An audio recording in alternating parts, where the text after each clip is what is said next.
On November 9, 1989, an East German official held a press conference announcing that citizens could cross freely into West Berlin. The spokesman, Günter Schabowski, didn't realize at first that he'd made a mistake. But his offhand remark that the plan was effective immediately would unleash one of the most extraordinary nights in modern history. But how did people react to Schabowski's pronouncement? And how did that night change the world? Taking Schabowski at his word, crowds rushed to border crossings. Guards, uncertain and outnumbered, made a fateful choice. They opened the gates. In an instant, the most infamous barrier of the Cold War became a bridge of celebration. For 28 years, the Berlin Wall had divided families, friends, a city, a nation, and the world. First built in 1961, it was meant to stop East Germans from fleeing to the West, a concrete symbol of the so-called Iron Curtain.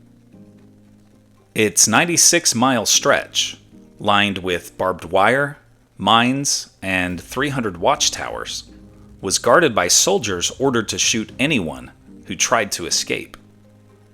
Over 100 people died attempting to cross it. But by 1989, pressure was mounting. Economic hardship, protests in the East German city of Leipzig, and new freedoms in Hungary and Poland showed that communism's grip was slipping. And unlike 1956 or 1968, the Soviets didn't send in tanks.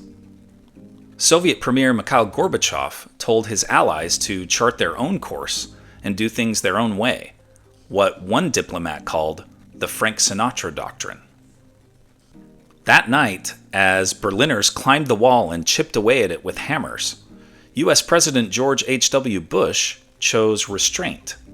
He refused to, quote, dance on the wall, knowing the future depended on cooperation with Gorbachev. Within a year, Germany was reunified. A year later, the Soviet Union itself collapsed.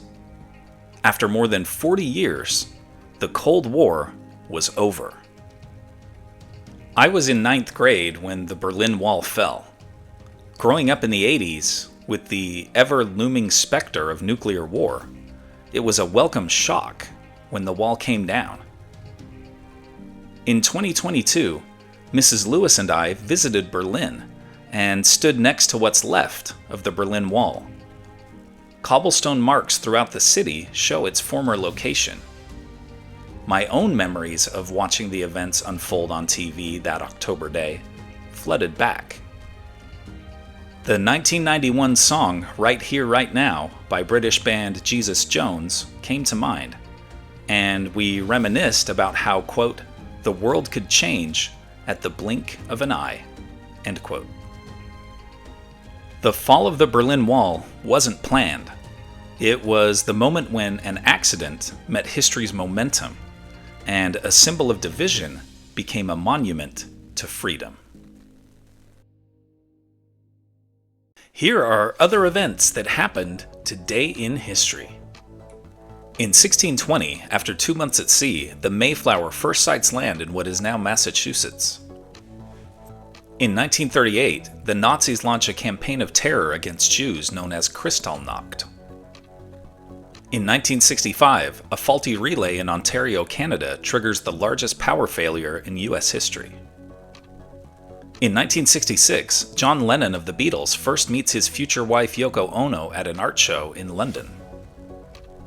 In 1990, country star Willie Nelson's assets are seized by the IRS due to millions in unpaid taxes. In 2015, responding to backlash, SeaWorld announces it will overhaul its killer whale show. In 2023, surgeons in New York announced the world's first transplant of an entire human eye.